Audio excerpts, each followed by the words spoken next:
তো আজকে chapter 2 advance অ্যাকাউন্টসের টপিকের নাম কি আছে? ফার্স্ট টপিক আছে এমপ্লয়িজ প্রভিডেন্ট ফান্ড।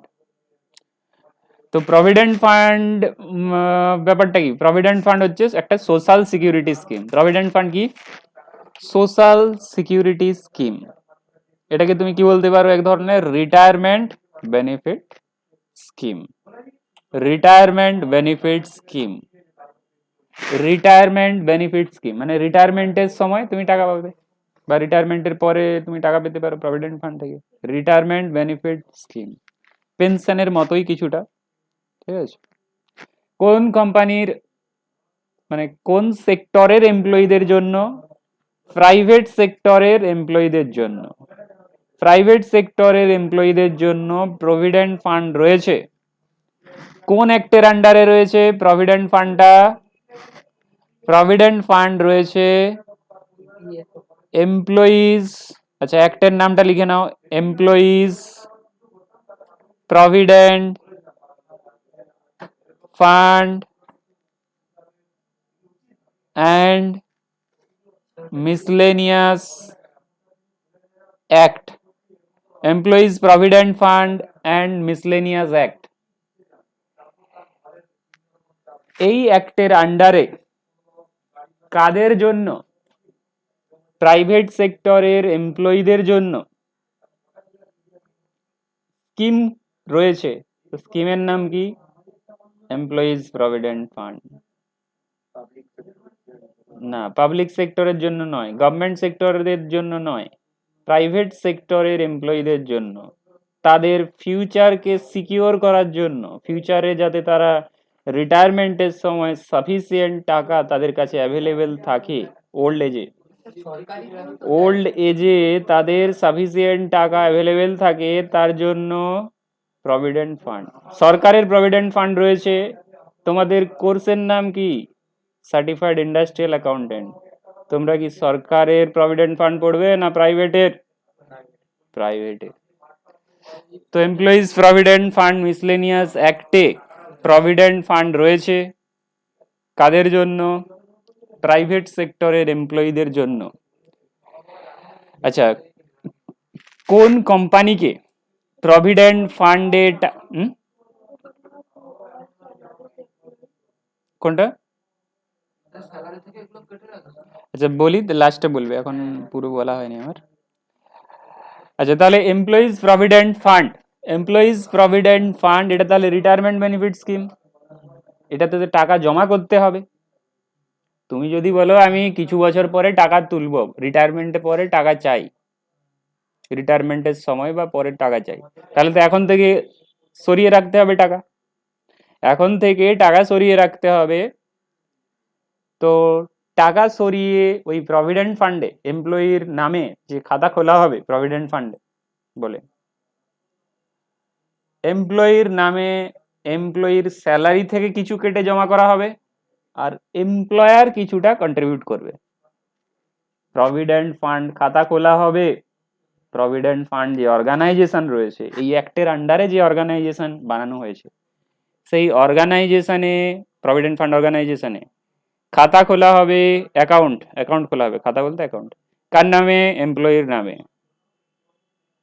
সেই অ্যাকাউন্টে জমা করা হবে যেটাকে আমরা কন্ট্রিবিউশন বলছি, প্রভিডেন্ট ফান্ড কন্ট্রিবিউশন। এমপ্লয়ি জমা করবে তার স্যালারি থেকে কিছুটা, এমপ্লয়ার জমা করবে তার স্যালারি থেকে, সরি, এমপ্লয়ার বিহাফে কিছুটা জমা করবে। দেখো তাহলে কন্ট্রিবিউশন দুটো দিক থেকে আসবে। এমপ্লয়ি তার নিজের স্যালারি থেকে কিছুটা দেবে, ওই ফান্ডে কন্ট্রিবিউট করবে। এমপ্লয়ার নিজের থেকে, নিজের পকেট থেকে কিছুটা কন্ট্রিবিউট করবে ওই ফান্ডে। কতটা কন্ট্রিবিউট করবে সেটা আমরা এখনই দেখব। তাহলে প্রভিডেন্ট ফান্ড কি বুঝতে পারলে? এটা হচ্ছে social security scheme, retirement benefit scheme. Social security মানে তোমাকে সিকিউরিটি দিচ্ছে, বোঝ, তোমার যখন সার্ভিস পিরিয়ড শেষ হয়ে যাচ্ছে, রিটায়ার হয়ে যাচ্ছে, রিটায়ারমেন্ট বেনিফিট স্কিমও বলতে পারো। এই স্কিম কাদের জন্য অ্যাভেলেবেল? অল স্যালারিড এমপ্লয়িজ, যারা তাহলে স্যালারিড এমপ্লয়িজ তাদের জন্য অ্যাভেলেবেল। তুমি ধরো কোনো জায়গাতে এমপ্লয়েড নও, তুমি ধরো বিজনেস করো, তোমার জন্য কি এই অ্যাক্টের আন্ডারে প্রভিডেন্ট ফান্ড অ্যাপ্লিকেবল হবে? তুমি তো বিজনেস করো। যারা স্যালারিড এমপ্লয়ি তাদের জন্যই এমপ্লয়িজ প্রভিডেন্ট ফান্ড, নামেই লেখা রয়েছে এমপ্লয়িজ প্রভিডেন্ট ফান্ড।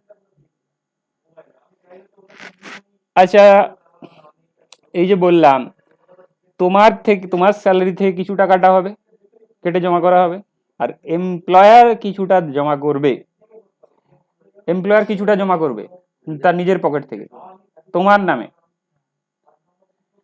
তো এখানে সব কোম্পানিকেই কি জমা করতে হবে? তোমার মনে কোশ্চেন আসতে পারে কি আমি যে কোনো কোম্পানিতে কাজ করলে কি সব কোম্পানির প্রভিডেন্ট ফান্ড থাকবে? তোমার মনে কোশ্চেন আসতে পারে। সেই সমস্ত কোম্পানিকে প্রভিডেন্ট ফান্ড কন্ট্রিবিউট করতে হবে, প্রভিডেন্ট ফান্ড অর্গানাইজেশনের রেজিস্ট্রেশন নিতে হবে যে কোম্পানির এমপ্লয়ির সংখ্যা, number of employees over 20। Number of employee কত? ওভার 20। যে অর্গানাইজেশনের নাম্বার অফ এমপ্লয়ি ওভার 20, তুমি যদি সেই অর্গানাইজেশনে কাজ করো, তার মানে সেই অর্গানাইজেশনে কি থাকবে? প্রভিডেন্ট ফান্ড থাকবে। তার মানে সেই অর্গানাইজেশনে তোমার স্যালারি থেকে কিছুটা পোরশন কেটে নেওয়া হবে, কিসের জন্য? প্রভিডেন্ট ফান্ডে জমা করার জন্য। আর এমপ্লয়ার কিছুটা জমা করবে তার পকেট থেকে ওই প্রভিডেন্ট ফান্ডে তোমার নামে। বুঝতে পারলে? আচ্ছা, প্রভিডেন্ট ফান্ড অর্গানাইজেশন, তাহলে যে ফান্ডে জমা হবে তার তো একটা অর্গানাইজেশন রয়েছে যারা কি করবে? টাকাটাকে ম্যানেজ করবে। ম্যানেজ করবে কি করবে না?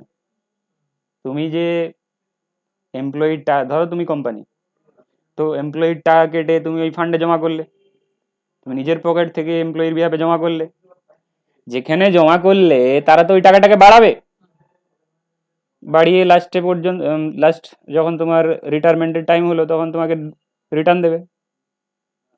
তো সেই অর্গানাইজেশনটা আমরা এখনই দেখে নেব সেটা কোন ধরনের অর্গানাইজেশন। সেটা এখানে লেখা রয়েছে, অর্গানাইজেশনের নাম কি আছে? Employees provident fund organisation. এই অর্গানাইজেশনে টাকাটা জমা হবে, যেটাকে আমরা শর্টে কি বলছি? ইপিএফও। বলো।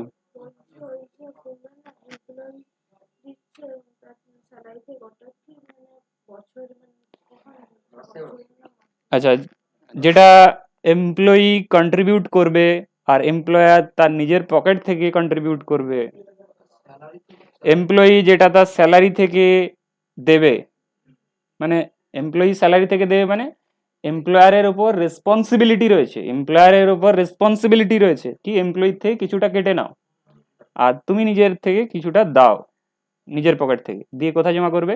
প্রভিডেন্ট ফান্ড অর্গানাইজেশনে। মান্থলি কাটতে হবে, কত রেটে কাটতে হবে পরে আসছি, প্রথমে দেখে নাও কেটে কোন অর্গানাইজেশনে জমা করতে হবে। তার জন্য আমি এখনই অর্গানাইজেশন নাম কি বললাম? এমপ্লয়িজ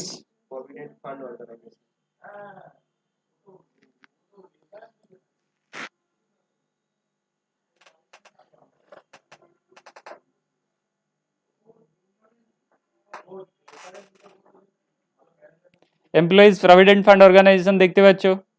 এখন ওয়েবসাইট না ওপেন হয়ে যাচ্ছে, ঠিক আছে,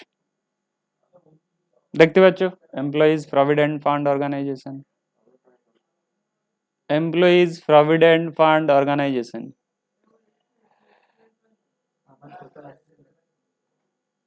এমপ্লয়িজ প্রভিডেন্ট ফান্ড অর্গানাইজেশন, এখানে কি আছে?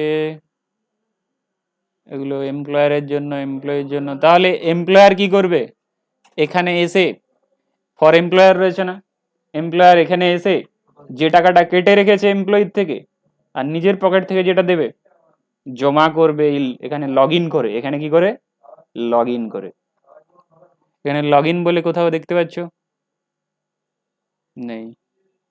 লগ ইনের তো অপশন থাকবে।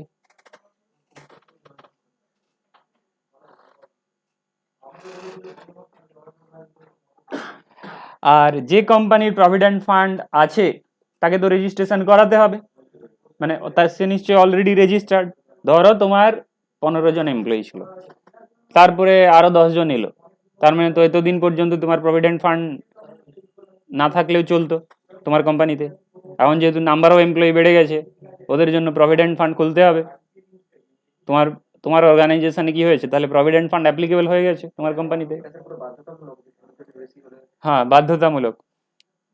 এখানে দেখো online registration of establishment, online registration of establishment, তার মানে তোমাকে প্রভিডেন্ট ফান্ডে রেজিস্ট্রেশন করতে হবে। আর রেজিস্ট্রেশন হয়ে গেলে তাহলে কি করতে হবে, এমপ্লয়ির থেকে কিছুটা কাটতে হবে, তোমার নিজের পকেট থেকে কিছুটা দিতে হবে। হ্যাঁ, এমপ্লয়ি নিজের পকেট থেকে কন্ট্রিবিউট করবে।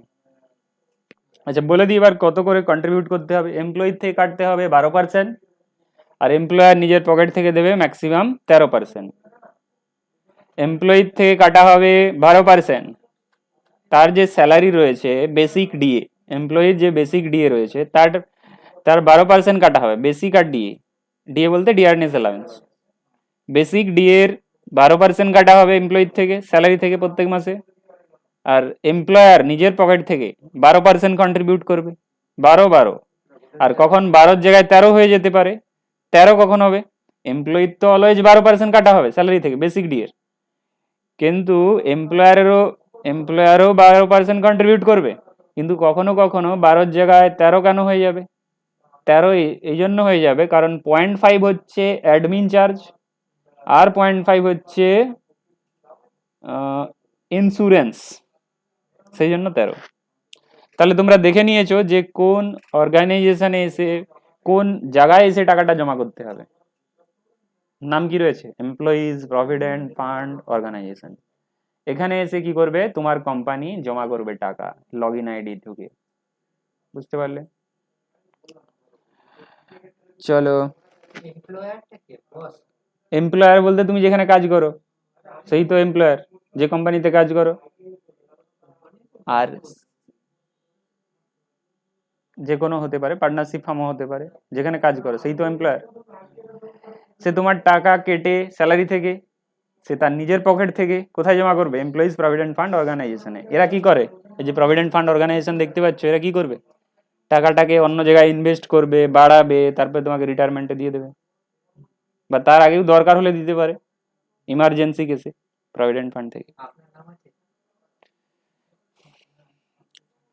এমপ্লয়িজ প্রভিডেন্ট ফান্ড কন্ট্রিবিউশনে এমপ্লয়ির থেকে কত কাটা যাবে দেখে নাও, এখনই ডিসকাস করে দিলাম কত কাটা যাবে।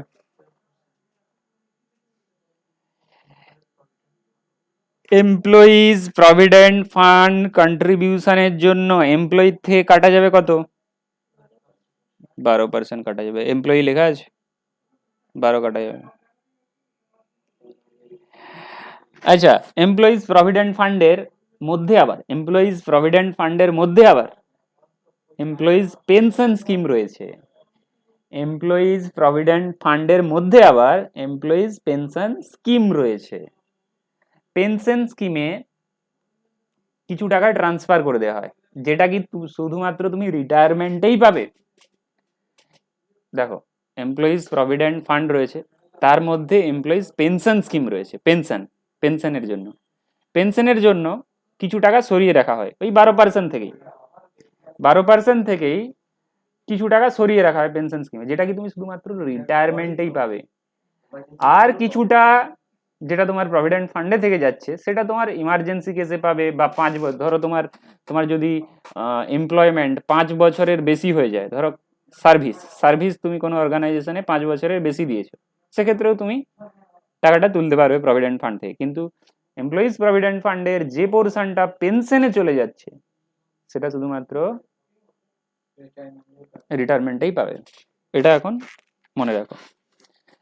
দেখো, এমপ্লয়িজ কত কন্ট্রিবিউট করবে তাহলে ফান্ডে, ইপিএফ এ কত কন্ট্রিবিউট করবে, 12% কন্ট্রিবিউট করবে, 12% কন্ট্রিবিউট করবে ইপিএফ এ। 12%-এর মধ্যে কতটা চলে যাবে পেনশন স্কিমে, পিএস বলতে pension scheme, employees pension scheme, 0, কোনো টাকাই পেনশন স্কিমে যাবে না। এমপ্লয়ির পোর্শনের কোনো টাকাই পেনশন স্কিমে যাবে না। কোথায় থেকে যাবে তাহলে, প্রভিডেন্ট ফান্ডেই থেকে যাবে, প্রভিডেন্ট ফান্ডেই। আর ইডিএলআই বলতে ইন্স্যুরেন্সের কথা হচ্ছে। এই যে টাকাটা জমা হচ্ছে কোথায়? এমপ্লয়িজ প্রভিডেন্ট ফান্ড অর্গানাইজেশনে। এর ইন্স্যুরেন্স করাতে হবে। কালকে যদি এই অর্গানাইজেশন ডুবে যায়, টাকা কে দেবে? তার জন্য ইন্স্যুরেন্স করাতে হবে। ইন্স্যুরেন্স কোম্পানি দিবে টাকা তো? তো এটা ইন্স্যুরেন্স করানোর জন্য এমপ্লয়ি কিছু বেয়ার করবে? কিছু বেয়ার করবে না। আচ্ছা, অ্যাডমিন চার্জ কিছু বেয়ার করবে? অ্যাডমিনিস্ট্রেশন চার্জ, এই যে টাকাটা রাখছো, প্রভিডেন্ট ফান্ড অর্গানাইজেশন যে তোমার টাকাটা নিচ্ছে, তারা তো টাকাটাকে বাড়াবে অন্য জায়গায় ইনভেস্ট করে, না টাকা ফেলে রাখলেই বেড়ে যাবে? বলো, বাড়িতে তুমি টাকা ফেলে রাখলেই বেড়ে যাবে? বলো, সব কিছুই খাটাতে হয় তবেই বাড়বে। বাড়বে না টাকা ফেলে রাখলে। তাহলে যারা ওইখানে বসে রয়েছে তাদের তো স্যালারি রয়েছে, তাদের খরচাপাতি রয়েছে, তো ওটা কাদের থেকে নেওয়া হবে? তুমি টাকাটা জমা রাখছো প্রভিডেন্ট ফান্ডে, তোমার থেকেই নেওয়া হবে, যেটাকেই বলা হচ্ছে administration charges. Understood? Administration charges. তাহলে এমপ্লয়ি প্রভিডেন্ট ফান্ডে কত কন্ট্রিবিউট করবে?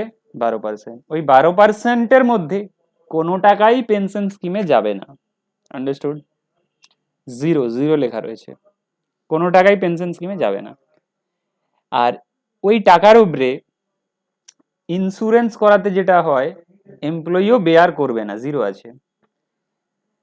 আর অ্যাডমিন চার্জ, ওই টাকাটাকে বাড়াতে গেলে যে অ্যাডমিন চার্জ দিতে হবে, সেটাও এমপ্লয়ি বেয়ার করবে না। Understood?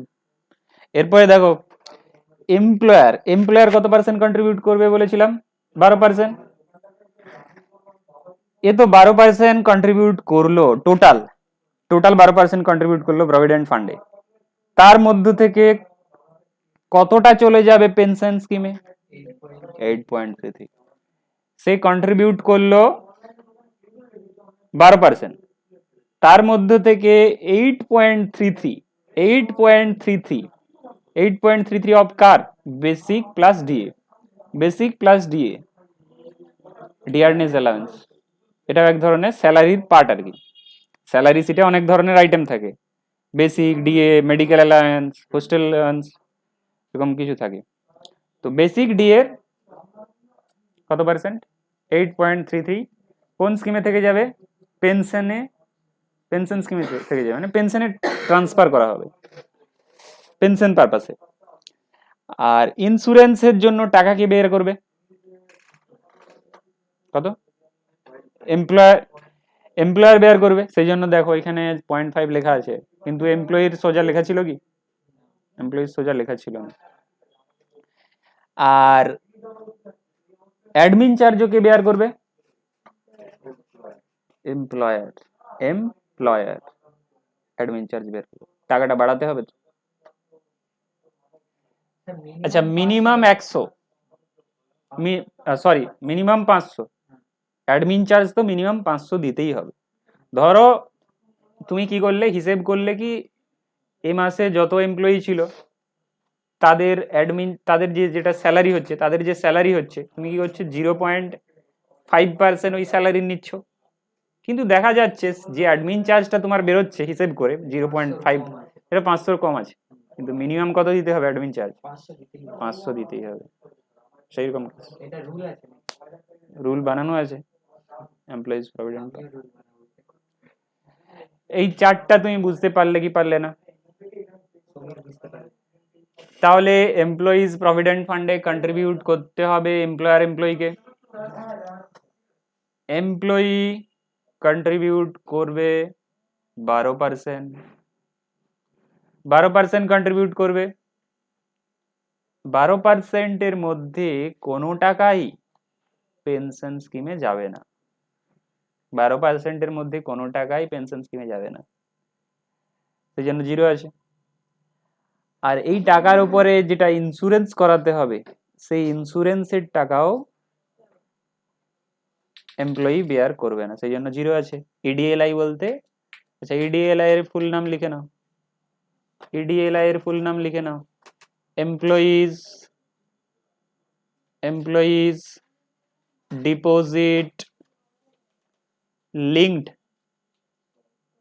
Insurance, employees deposit linked insurance, employees deposit linked insurance. আর ইপিএস এর তো বারবার বলেই দিয়েছি, কি হবে? Employees pension service scheme, employees pension scheme.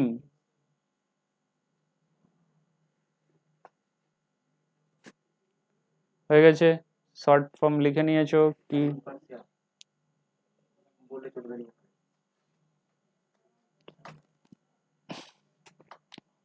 Employees pension scheme, EPS. তাহলে আরেকবার বুঝিয়ে দিচ্ছি, দেখো।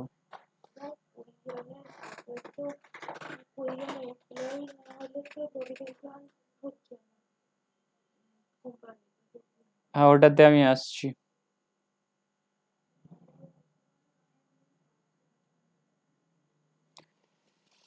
আরেকবার বুঝে নাও যে এমপ্লয়ি 12% কন্ট্রিবিউট করবে প্রভিডেন্ট ফান্ডে, তার মানে এমপ্লয়ি থেকে কত কাটা যাবে? 12। তার মধ্যে কোনো টাকাই পেনশন স্কিমে যাবে না, সেই জন্য জিরে রয়েছে। পেনশন ফান্ড যাবে না, পেনশনে জমা হবে না, প্রভিডেন্ট ফান্ডেই থেকে যাবে। আর এমপ্লয়ি ইন্স্যুরেন্স বেয়ার করবে না, ইন্স্যুরেন্সের খরচা। আর অ্যাডমিন চার্জও বেয়ার করবে না। এমপ্লয়ার কি করবে? 12% কন্ট্রিবিউট করবে, তার মধ্য থেকে 8.33 কোথায় চলে যাবে? পেনশন স্কিমে চলে যাবে। 8.33 কার চলে যাবে? বেসিক প্লাস 8.33 যে এটা কার চলে যাবে? Basic plus DA. এমপ্লয়ার তো 12% কন্ট্রিবিউট করলো, তার মধ্য থেকে 8.33 অফ বেসিক প্লাস ডিএ কোথায় চলে যাবে?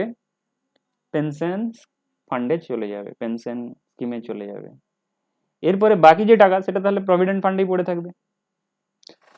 আর এমপ্লয়ার 0.5% ইন্স্যুরেন্সের খরচা বেয়ার করবে, আর অ্যাডমিন চার্জের খরচাও বেয়ার করবে, প্রভিডেন্ট ফান্ডের অ্যাডমিন চার্জের খরচা। আর অ্যাডমিন চার্জ মিনিমাম কত হবে? 500 তো পে করতেই হবে এমপ্লয়ার। আর এগুলো কাজটা কি করবে? সবই এমপ্লয়ার করবে। এমপ্লয়ির থেকে কাটা, নিজের পকেট থেকে জমা দেওয়া, সব কাজ কি করবে? এমপ্লয়ার। এমপ্লয়ারের বিহাফে কে করবে? অ্যাকাউন্টেন্ট করবে। এমপ্লয়ারের বিহাফে কি করবে? অ্যাকাউন্টেন্ট করবে। তোমাদের শেখানো হচ্ছে কেন? সেই জন্যই তো। বুঝতে পারলে কি পারলে না? তাহলে তোমার স্যালারি থেকে তোমাকে নিজেকেই কাটতে হতে পারে, তোমার নিজের স্যালারি থেকে তোমাকে নিজেকেই কাটতে হতে পারে। তুমি কার বিহাফে করো কাজ করবে? এমপ্লয়ারের বিহাফে। আচ্ছা, এখানে তাহলে কতজন এমপ্লয়ি থাকলে নিতে হবে? ওভার 20। যে কোম্পানিতে, যে বিজনেস অর্গানাইজেশনে 20 কম রয়েছে এমপ্লয়ি, তার কি প্রভিডেন্ট ফান্ড রেজিস্ট্রেশনের দরকার রয়েছে? সে কি এমপ্লয়ির জন্য কন্ট্রিবিউট করবে সে কোম্পানি? তার তো এমপ্লয়ির সংখ্যা 20 কম আছে, সে কেন কন্ট্রিবিউট করবে? তোমার থেকে কাটবেও না, সেও কন্ট্রিবিউট করবে না। তাহলে তুমি কোন অর্গানাইজেশনে কাজ করবে, করার চেষ্টা করবে? যে যে অর্গানাইজেশনে প্রভিডেন্ট ফান্ড আছে, না যে অর্গানাইজেশনে প্রভিডেন্ট ফান্ড নেই? যেটাতে প্রভিডেন্ট ফান্ড আছে। ওইটা মিলে কত হচ্ছে মোট মিলে সব? কথা নয়, যেটা বলা হচ্ছে সেটা দেখো। যারা স্কুলে টিচার হয় ওদের স্যার কি করে প্রভিডেন্ট ফান্ড ওটা তো সরকারি। তুমি কোন স্কুলের কথা বলছো সেটা দেখতে হবে, প্রাইভেট না। ওটা তোমার বাইরে থেকে তোমার পেটে রেখে দেবে। আমি এখানে প্রাইভেট সেক্টরে পড়াচ্ছি। ওইটা তো পাবো না আমরা, অ্যাডমিন চার্জটা তো আমরা পাবো না, অ্যাডমিন চার্জ কেন পাবে? যে কোনো চার্জ পাওয়া যায় কি? পেনশনটা পাবো। তুমি কোনোদিন চার্জ পেয়ে থাকো? না না, ওটাই বলছি। ব্যাংক চার্জ, যে কোনো চার্জ, মানে pension চার্জ টা কোনোদিন পাবো। পাবে না। ইন্স্যুরেন্সের টাকাও পাবে না। যেটা লাইফ ইন্স্যুরেন্স হয়, লাইফ ইন্স্যুরেন্সে কি হয়? সেটা তুমি টাকা জমা রাখো লাইফ ইন্স্যুরেন্সে, পরে টাকা পাবে। কিন্তু যদি জেনারেল ইন্স্যুরেন্স হয়, জেনারেল ইন্স্যুরেন্স বলতে ধরো আমি আগুন লেগে যাবে সেই জন্য আমি স্টকে ইন্স্যুরেন্স করে রেখেছি, যদি স্টক ডিস্ট্রয় হয় তবে আমি পাবো। তুমি কি ইন্স্যুরেন্সের যত টাকা চার্জ দিছো সেটা পাবে? পাবে না। আচ্ছা এটা ইপিএসটা 1250 এ বেশি সেই রকম এখানেও এই যে ইন্স্যুরেন্স দেওয়া রয়েছে, ইন্স্যুরেন্সের চার্জটা তুমি পাবে না। ধরো এই যে ইপিএফ অর্গানাইজেশন রয়েছে কোনো কারণে টাকা দিতে পারছে না, তখন তুমি ইন্স্যুরেন্সের কোম্পানির কাছ থেকে পেয়ে যাবে, ইন্স্যুরেন্স অর্গানাইজেশনের। বুঝতে পেরেছো কি পারোনি বলো? তোমরা কি জানো ব্যাংকে যে তোমার টাকা রয়েছে সেভিংস অ্যাকাউন্টে তার উপরে ইন্স্যুরেন্স রয়েছে? কালকে যদি পাঞ্জাব ন্যাশনাল ব্যাংক ডুবে যায়, তোমার যদি 10 লাখ টাকা থাকে, তুমি ম্যাক্সিমাম কত পেতে পারবে? ম্যাক্সিমাম 5 লাখ পেতে পারবে। কি পাঞ্জাব ন্যাশনাল ব্যাংক ডুবতে পারে না? ডুবতে পারে। সব ব্যাংকে 10 লাখ থাকলে কত পাবে? 5 কারণ প্রত্যেকের জন্য কত করে ইন্স্যুরেন্স করা রয়েছে? 5 লাখ পর্যন্তই করা রয়েছে। ব্যাংকে ইনস্ট্রাকশন দিয়ে রেখেছে কি সবাই 5 লাখ পর্যন্তই, প্রত্যেক ইন্ডিভিজুয়ালের জন্য 5 লাখ পর্যন্তই ইন্স্যুরেন্স করে থাকবে, করে রাখা হবে। তোমার যদি বেশি টাকা থাকে তোমার ডুববে, কি আছে?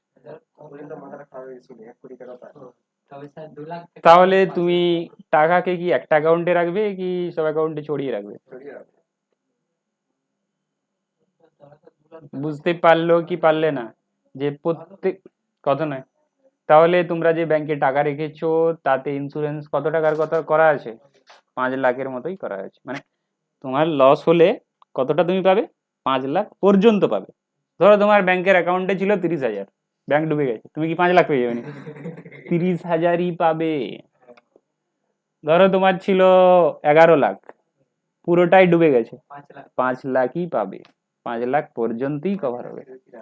আর সেই টাকাটা কে দেয় sir? Insurance company? Insurance company, ওর সাথে ওই ব্যাংকের সাথে যে যে ইন্স্যুরেন্স কোম্পানির টাই আপ রয়েছে। স্যার এটা যে ইন্স্যুরেন্স দিচ্ছে এটা কে দিচ্ছে? প্রভিডেন্ট ফান্ড দিচ্ছে না এমপ্লয়ার দিচ্ছে?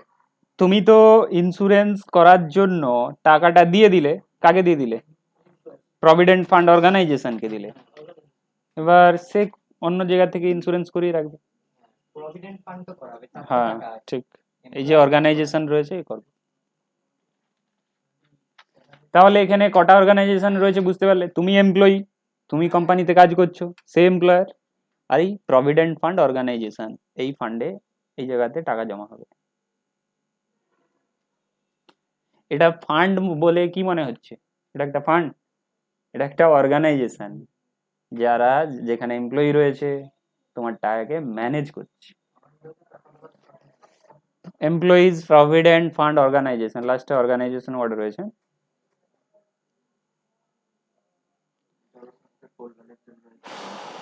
স্যার আপনার বেতন কত? ওখানে জিজ্ঞেস করে নেবে অলোক স্যারকে। স্যার আপনার বেতন বেশি না সুমন স্যারের বেতন বেশি? সুমন স্যারকে জিজ্ঞেস করবে, তারপরে অলোক স্যারকে আমার কথা জিজ্ঞেস করবে। না স্যার সুমন স্যার করলে আপনাকে জিজ্ঞাসা করবে। আমি বললাম অলোক স্যারকে জিজ্ঞেস করবে। না স্যার অলোক স্যার আমাকে স্যার এখানে বেতনটা বলা বেতনটা বলা আছে। এরপরে দেখো 15,000-এর একটা কেস রয়েছে। কোনো এমপ্লয়ির স্যালারি যদি, কোনো এমপ্লয়ির স্যালারি যদি 15,000-এর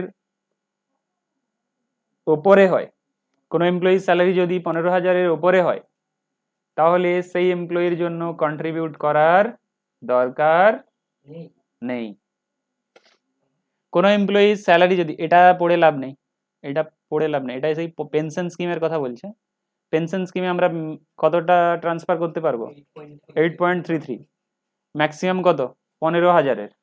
বেসিক ডিএ মিলিয়ে সাপোজ তোমার স্যালারি হচ্ছে 20,000, 20,000-এর 8.33 তোমার পেনশন স্কিমে যাবে না, কতটা যাবে? ম্যাক্সিমাম 15,000-এর 8.33 পেনশন স্কিমে যাবে। বুঝতে পারলে? আচ্ছা এখানে তাহলে বলে রাখি, পেনশন স্কিমেরটা ছাড়ো, কতটা পেনশন স্কিমে যাবে এখনই বলে দিলাম। ম্যাক্সিমাম 15,000-এর 8.33 পেনশন স্কিমে যাবে। বেসিক ডিএ মিলে যদি 20,000 হয় তার মানে 15,000-এর যাবে, 20,000-এর 8.33 পেনশন স্কিমে যাবে না, 15,000-এর যাবে। এবার এখানে বলে রাখি কোনো এমপ্লয়ির স্যালারি যদি 15,000-এর বেশি হয়, কি বললাম, কোনো এমপ্লয়ির স্যালারি যদি 15,000-এর বেশি হয়, স্যালারি বলতে বেসিক ডিএ মিলে 15,000-এর বেশি হয়, সেই এমপ্লয়ির জন্য কন্ট্রিবিউশন করা ম্যান্ডেটরি নয়। কোনো এমপ্লয়ির স্যালারি যদি 15,000-এর বেশি হয়, সেই এমপ্লয়ির জন্য কন্ট্রিবিউট করা ম্যান্ডেটরি নয়, কিন্তু এমপ্লয়ার কন্ট্রিবিউট করতে পারে। বুঝতে পারলে? বুঝতে পারলে না?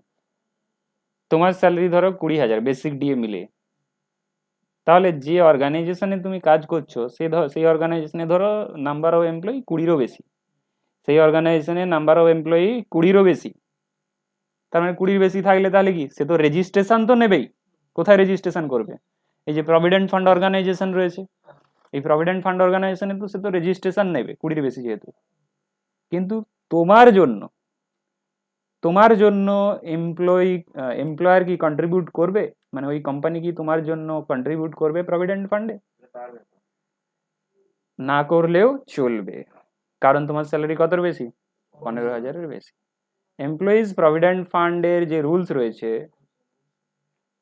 কোন অ্যাক্ট, এখানে একটা অ্যাক্টের নাম লিখেছিলাম যেন, employees provident fund miscellaneous act. এই অ্যাক্টের হিসাবে কোনো এমপ্লয়িজ স্যালারি যদি 15,000-এর বেশি হয়, সেই এমপ্লয়ির জন্য কন্ট্রিবিউট করা ম্যান্ডেটরি নয়, বেসিক ডিএ মিলিয়ে। কিন্তু এমপ্লয়ার কন্ট্রিবিউট করতেও পারে। কেন করবে, করতে চাইবে কেন? তুমি যদি চাও কি আমার যে এমপ্লয়ি থাকবে তাকে আমি আমার অর্গানাইজেশনে রাখতে চাই, উৎসাহ দিতে চাই, মোটিভেট করতে চাই, ভালো এমপ্লয়িকে রাখতে চাই, রিটেন করতে চাই, তাহলে তুমি কি করবে? প্রভিডেন্ট ফান্ড দেবে, তাকি তোমার এমপ্লয়ি, তোমার অর্গানাইজেশনে ওই এমপ্লয়ি থাকে। ঠিক আছে, না তো বলবে সেই অর্গানাইজেশন দিচ্ছে, আমি তো সেই অর্গানাইজেশনে চলে যাবো, আমার ফিউচার সিকিউর থাকবে। বুঝতে পারলে?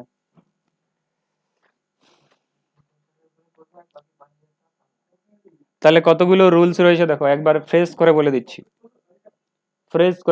দেখো।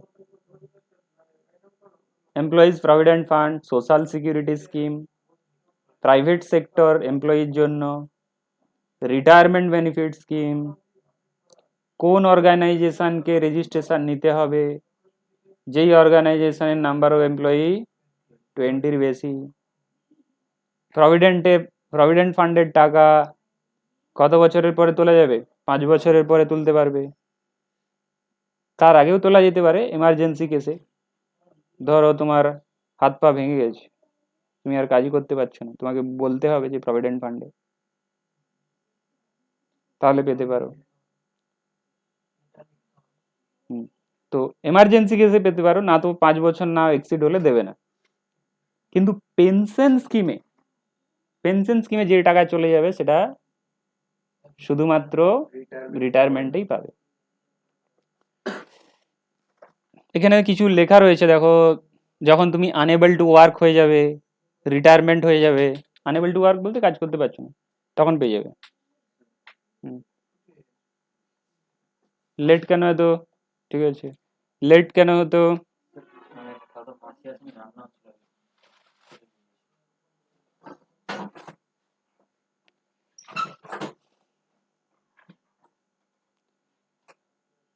আচ্ছা, পুরো তাহলে বুঝতে পারলে?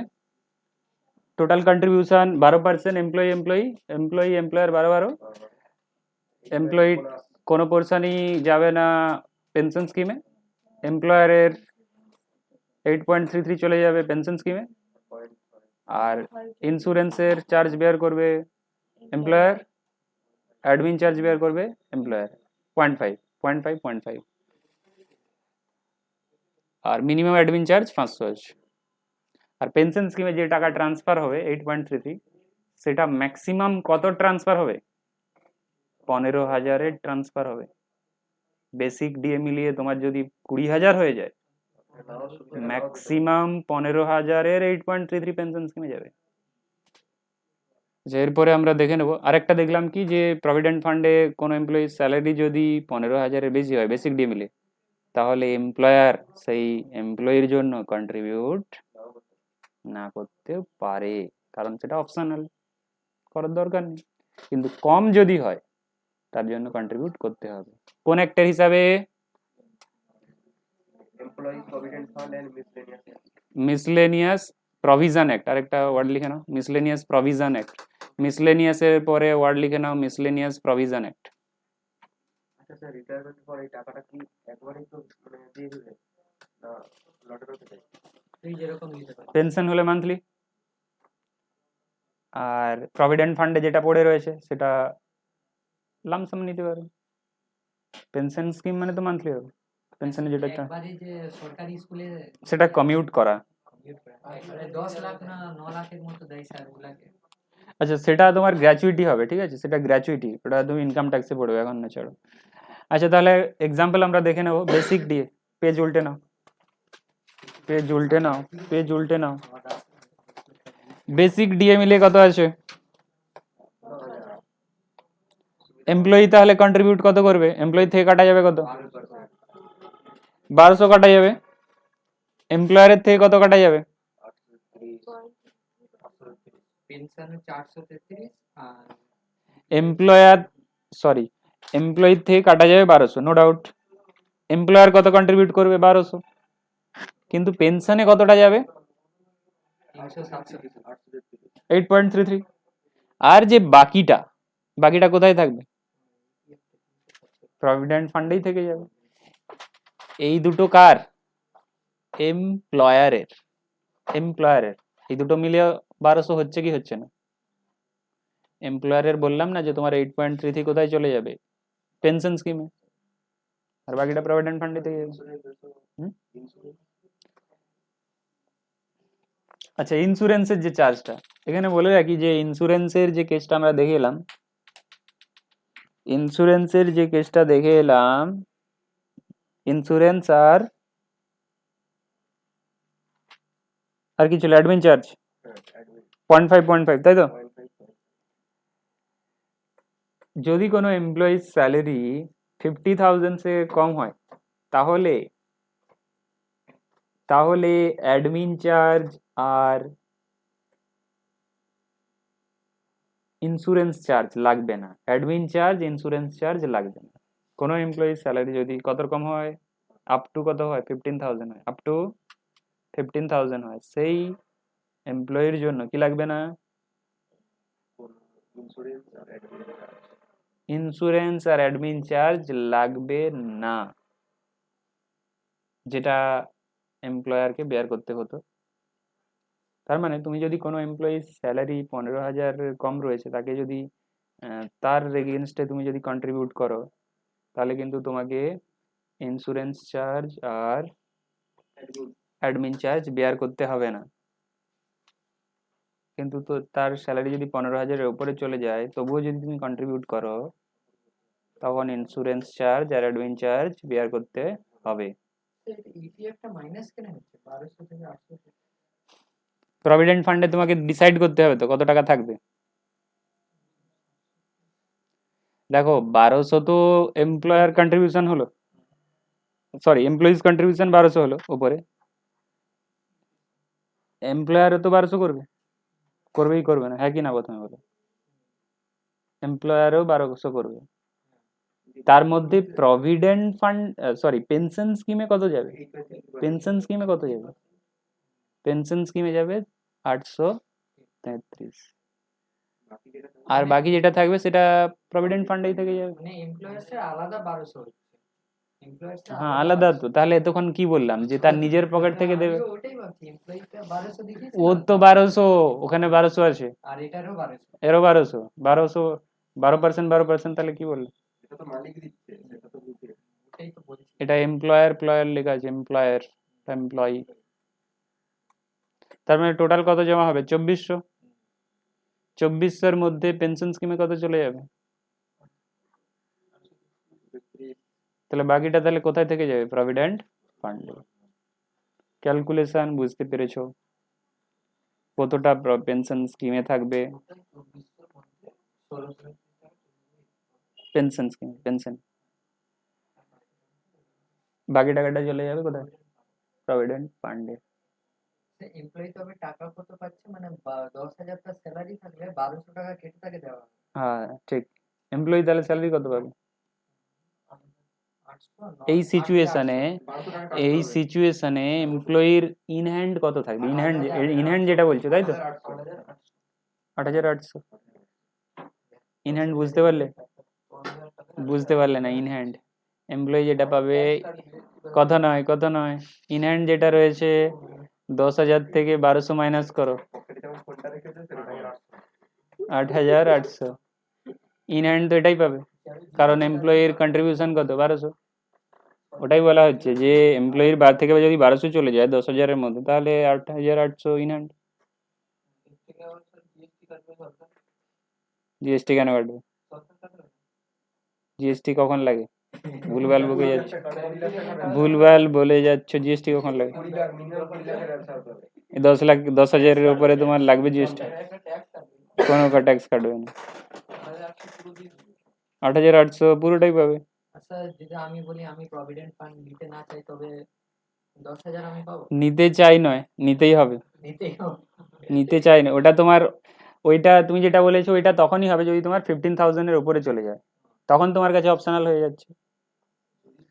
15,000-এর উপরে চলে গেলে তখন এমপ্লয়ারের ক্ষেত্রেও অপশনাল, আর তোমার অপশনাল, তুমিও বলতে পারো না আমার দরকার নেই। হয়তো নিতেই তো চাইবে, কারণ বেশি ও যেমন বলছে সেই হিসাবে ওকে বলছি।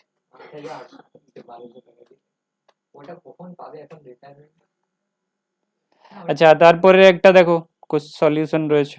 আচ্ছা ওই টাকাটা 5 বছর হলে তো পাবো না মানে 5 বছর হলে তুলতে পারবো বলছে টাইম দিতে হয়। হ্যাঁ 5 বছরের পরে তুমি তুলতে পারবে, মিনিমাম আগে সার্ভিস তুলতে পিরিয়ড 5 ইয়ার্স, তার মধ্যে তুমি পেতে পারো ইমার্জেন্সি কেসে। ইমার্জেন্সি বললো নি হাত পা ভেঙে গেছে। ঠিক আছে, এমন হয়ে গেছে অবস্থা তুমি আর কাজই করতে পারছো না, ঠিক আছে। টেক সার্টিফিকেট আচ্ছা তার কথা নয়, ওটা বলুন না, কি বলছো? পেনশনটা হাত পা ভেঙে গেছে। না সেটা তোমার একেবারে যেতে পারবে, সেই জন্য তো কিছুটা ট্রান্সফার হচ্ছে, তোমার কি পুরো ট্রান্সফার হচ্ছে? ইপিএস এ যেটা ট্রান্সফার হচ্ছে সেটা তো 8.33 ট্রান্সফার হচ্ছে। আচ্ছা দেখো এরপরের এক্সাম্পল দেখো, বেসিক ডিএ মিলিয়ে কত আছে? 20,000। বেসিক ডিএ মিলিয়ে 20,000 রয়েছে, তাহলে এখানে কন্ট্রিবিউট করার দরকার আছে কি নেই? নেই, কিন্তু কন্ট্রিবিউট করার দরকার নেই। দেখো এখানে এগ্রি টু কন্ট্রিবিউট, যেখানে তোমার কি হয়েছে, এমপ্লয়ার এমপ্লয়ি কি হয়েছে, এগ্রি হয়েছে, এগ্রি। কন্ট্রিবিউট করার তো দরকারই ছিল না, এগ্রি হয়েছে কন্ট্রিবিউট করার জন্য। অন হায়ার ওয়েজেস, এখানে হায়ার ওয়েজেস বলতে 20,000, তাহলে এমপ্লয়ির থেকে কত কাটা হবে? 2400 2400। পেনশন কমে যাবে আর এমপ্লয়ারের থেকে, এমপ্লয়ির থেকে 2400, কোনো ডাউট নেই। মাইনে দিবে তো। এমপ্লয়ার 2400, 2400 প্লাস এর সাথে কি এসে যাবে? 0.5 এসে যাবে কি যাবে না? কারণ কি 0.5 যেটা ইন্স্যুরেন্স আর অ্যাডমিন চার্জ কেন আসবে? কারণ ওখানে একটা পয়েন্ট ছিল যে তুমি যদি কোনো এমপ্লয়ির স্যালারি 15,000-এর বেশি হয়, যেখানে তোমার ওই এমপ্লয়ির জন্য কন্ট্রিবিউট করার দরকার নেই, তবুও তুমি কন্ট্রিবিউট করছো, তখন কিন্তু অ্যাডমিন চার্জ তোমাকেই বেয়ার করতে হবে, অ্যাডমিন চার্জ আর ইন্স্যুরেন্স চার্জ। তো এখানে insurance charge, admin charge bear করতে হবে এখানে, তাহলে এমপ্লয়ারের কন্ট্রিবিউশন কত এসে যাবে? এমপ্লয়ারের কন্ট্রিবিউশন এসে যাবে 12 প্লাস 1%, 0.5, তাহলে 13% হয়ে যাবে। দেখো রয়েছে কি নেই, এমপ্লয়ির তো 2400ই হবে, 12%। আচ্ছা পেনশন স্কিমে কতটা যাবে? আচ্ছা পেনশন স্কিমে আমি তখন বলেছিলাম কিছুক্ষণ আগে, পেনশন স্কিমে যাবে ম্যাক্সিমাম 15,000-এর 8.33, ম্যাক্সিমাম 15,000-এর 8.33। তোমার বেসিক ডিএ মিলে 20,000 হতে পারে, কিন্তু পেনশন স্কিমে ম্যাক্সিমাম যাবে 15,000-এর 8.33। তার মানে 15,000 8.33 এটা পেনশন স্কিমে চলে গেল, তার মানে 2400 মধ্যে 2400 কার কথা বলছি এমপ্লয়ারের কত 2400 মধ্যে চলে গেল পেনশন স্কিমে 15,000-এর 8.33 তাহলে প্রভিডেন্ট ফান্ডে কত থেকে যাবে বাকিটা তার মানে প্রভিডেন্ট ফান্ডে কত থেকে যাবে 1,550 এটা কার পোরশন এমপ্লয়ার যেটা কন্ট্রিবিউট করছে আচ্ছা ইডিএলআই 0.5 অ্যাডমিন চার্জ 0.5 0.5 100 হলো এটা স্যার এমপ্লয়ারই দিবে এমপ্লয়ারি তার মানে এমপ্লয়ার টোটাল কত বেয়ার করবে 13% তাহলে টোটাল কত হয়ে যাবে 2600ই তো হবে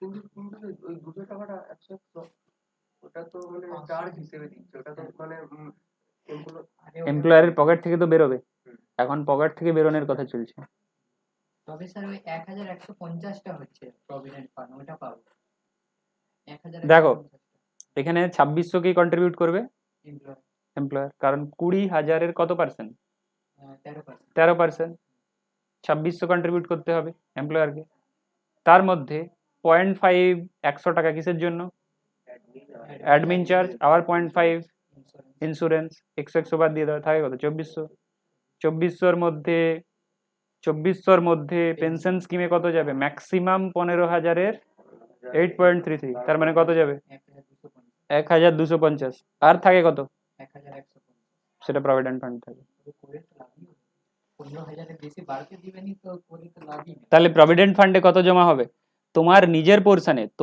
পোরশন বলতে তোমার নিজের পোরশন 2400 আর এমপ্লয়ারের কতটা থাকবে 1150 প্রভিডেন্ট ফান্ডে তার মানে হয়ে গেছে 3,150 3,150 কোথায় এমপ্লয়িজ প্রভিডেন্ট ফান্ড আর ইপিএস এমপ্লয়িজ পেনশন স্কিমে তোমার 1250 এগুলো তোমার বেনিফিট এগুলো তোমার ফিউচারের জন্য সেভ হচ্ছে আর যে 100 এগুলো তো অ্যাডমিন চার্জ বুঝতে পেরেছো তার মানে এমপ্লয়ারের পকেট থেকে কত বেরোচ্ছে এমপ্লয়ার ওই 2600 এমপ্লয়ার পকেট থেকে বেরোচ্ছে 2600 তোমার পকেট থেকে 2400 ওটাই মনে রাখো মোট মিলে 5,000 প্রভিডেন্ট ফান্ডটা তো রিটায়ারমেন্টের পরেও নিতে পারি রিটায়ারমেন্টের পরেও নিতে পারো খাতা না হলে পরে যে কোনো সময় তুলতে পারো আচ্ছা দেখো 5 বছরের পরে প্রভিডেন্ট ফান্ড অ্যাকাউন্টিং এন্ট্রি কি হবে আমাদের এখনই গিভেন কেসে আমরা যেটা করলাম গিভেন কেসে স্যালারি কত আছে জাস্ট উপরের কেসটা 20,000-এর কেস তাহলে এন্ট্রি কি হবে 20,000 কোনো ডাউট আছে এমপ্লয়ি থেকে কাটা যাবে কত 2400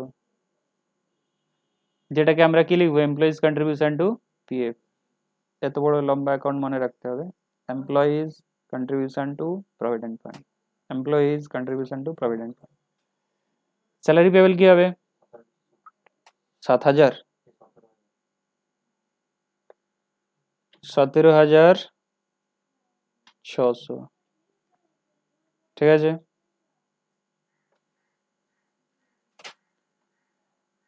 তাহলে কোন এন্ট্রি হয়ে গেল ফার্স্ট এন্ট্রি হয়ে গেল এরপরের এন্ট্রি কি হবে কাটার পরে কি পকেটে রেখে দেবে এমপ্লয়ার কি তার নিজের পকেটে রাখবে কোথায় জমা করবে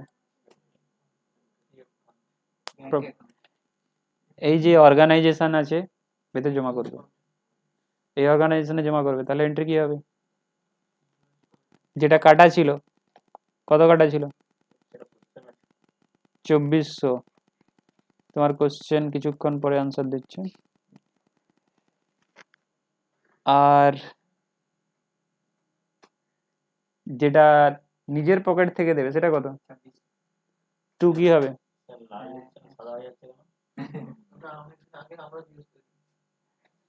5,000 টোটাল কন্ট্রিবিউট করতে হবে 5,000। এটা ম্যাজিক লাগানো হয়েছে, ঠিক আছে? সব সময় কি একই ধরনের থাকবে আপডেট?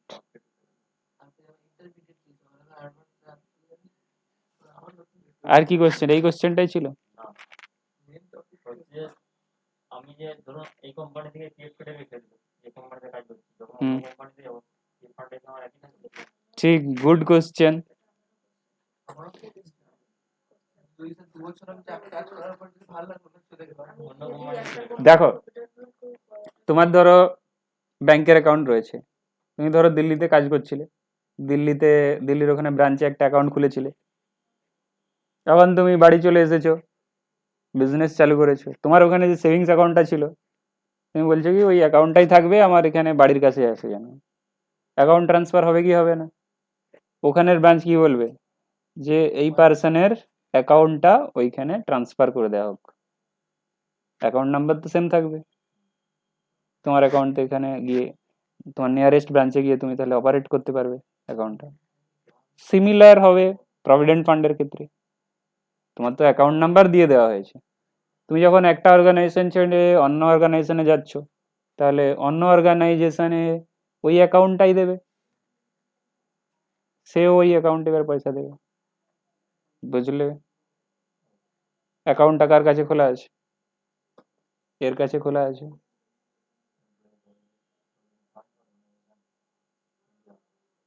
এটা কটা আছে? একটা আছে না অনেক আছে? ইন্ডিয়া লেখা আছে, একটাই রয়েছে।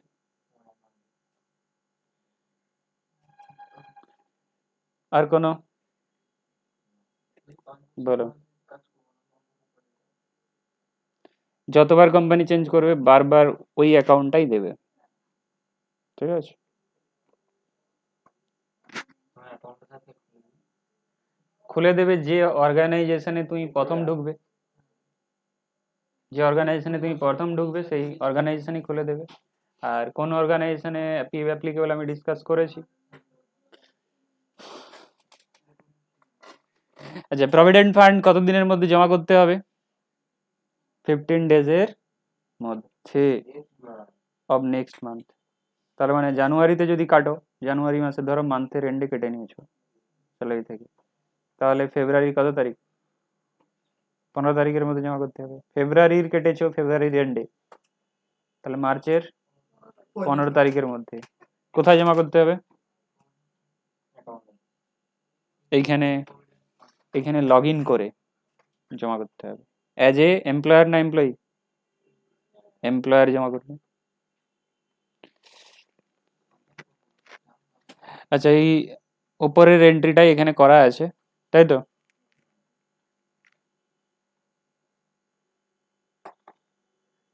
বলো, তো এরই সাথে সাথে তোমার কি শেষ হয়ে গেল? Employees provident fund.